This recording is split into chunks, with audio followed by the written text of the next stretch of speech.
listener production. Hey, Bension Siebert here with the briefing. Sexy calendars have become a staple for charity fundraisers, but this time it's not ripped firefighters or professional models. It's a group of Queensland concreters getting their kit off.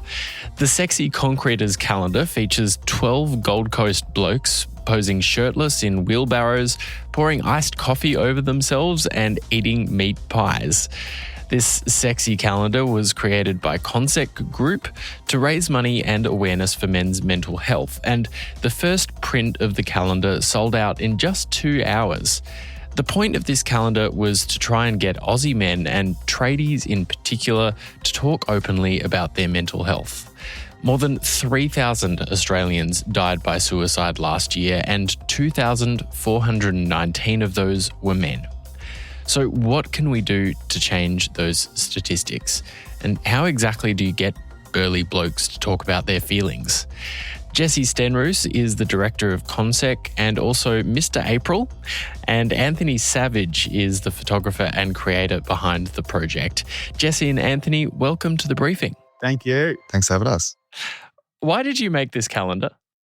The idea actually came, my wife, Kobe, and Anthony were having a bit of a spitball because our business partner, Ben, he was dealing with a whole bunch of mental health issues and he went into a bit of a hole and it was scary. It scared us. It was crazy, yeah. But that was the whole sort of reason behind it, is sort of to bring some awareness and get people laughing about, the calendar of a bit of a piss take off the fireys. So it seems like it's definitely done its job, that's for sure. Yeah, well, this calendar sold out. What was your reaction when you found out? It was amazing. Yeah, the reaction was crazy how much support and love we've got from the whole thing. It's been, for me, I did not think at all it was going to take off like it did. But it skyrocketed and sold out within, what was it, the first day? It's like, it's crazy. Yeah, we've had to a few drops, sold out twice. So we're just doing our third print now. So yeah, we're pretty stoked with the result so far. Was it nerve-wracking getting your kit off for this project? Absolutely. We're definitely not built for the camera. We weren't born for the camera, but we got amongst it and the nerves are there. But after a while, once we started getting roll, a bit of momentum there, the boys was just a big piss take. Behind the camera was a lot of laughs.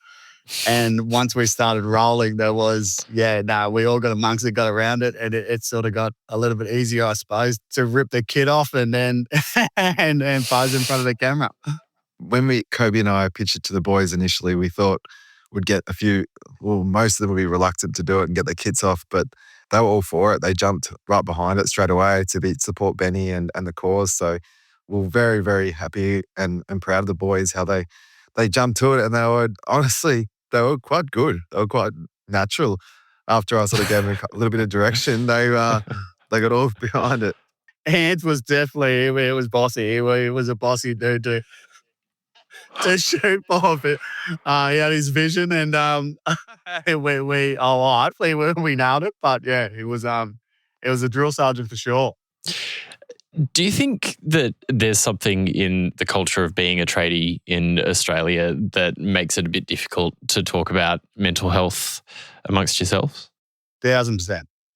Men don't talk. They don't chat. They don't open up. I think men in general as a whole, I'm not sure if it's just the tradie world, the construction, but everyone struggles to get deep and probably to look vulnerable and weak is, I think, is probably the biggest issue is nobody wants to look weak or nobody wants to look vulnerable or, it's definitely an issue, I think. We need to open up more, I think, and just express how you're feeling because, if you did, it probably wouldn't end up the way it does.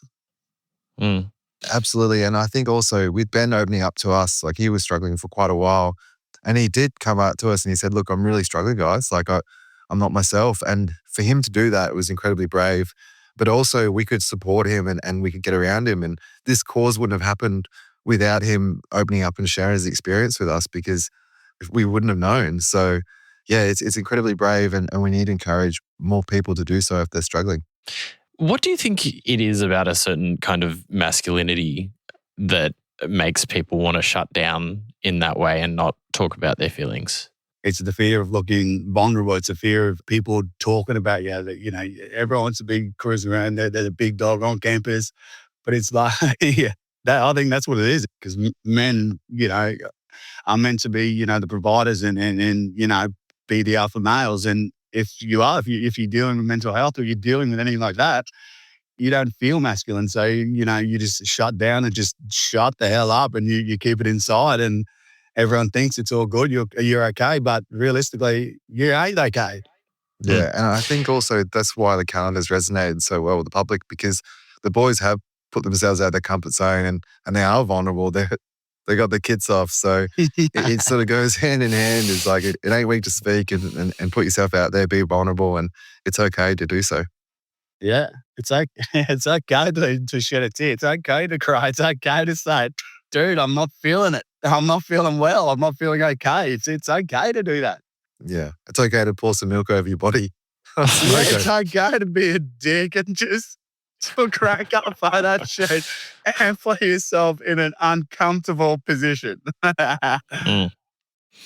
Was there something kind of radical about this idea of getting sort of regular blokes to be taking off their kit and getting into a calendar like this?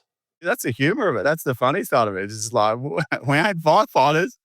We ain't built for the camera. Let's get the nation cracking up and laughing. And, realistically, if you did put a firefighter, if you had a big bunch of rip dudes on there, it'd be the same. It'd be generic. But throw a couple of thick boys out there and all of a sudden the nation's loving it. It's blowing up. So it worked.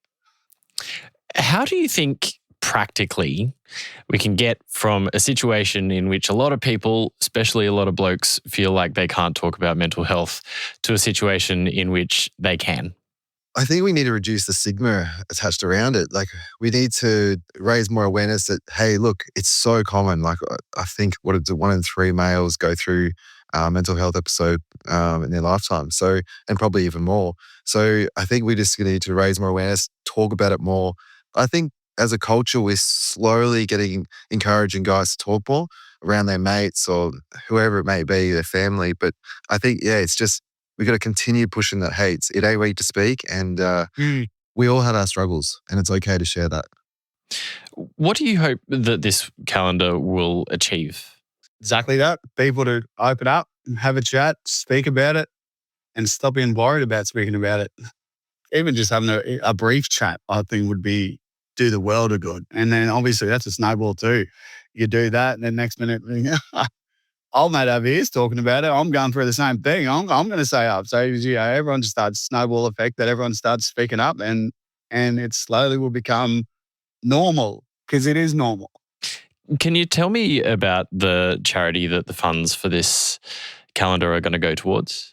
Yeah, so all profits are going to Live, an organisation that raises awareness for mental health and is a big advocate for it. They're based on the Gold Coast here.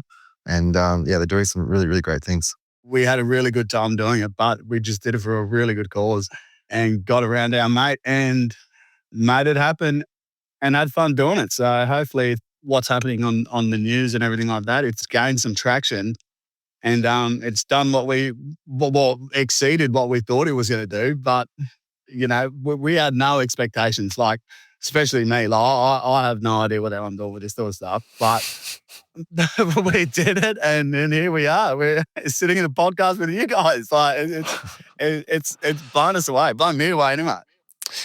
Well, we wish you every success. Jesse and Anthony, thanks so much for joining us on The Briefing. You're a legend. Thank you. Thanks so much for having us. Jesse Stenroos and Anthony Savage there. That's it for this episode of The Briefing.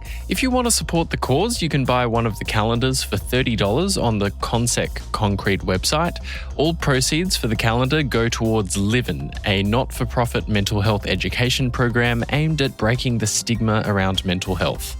Meanwhile, we'd love it if you could share this episode of The Briefing with someone you think might enjoy it. If you want to keep up with our other content, you can check us out on Instagram at The Briefing Podcast and on TikTok and YouTube, search Listener Newsroom. We'll be back in your feed tomorrow from 6. I'm Bension Siebert. Catch you next time.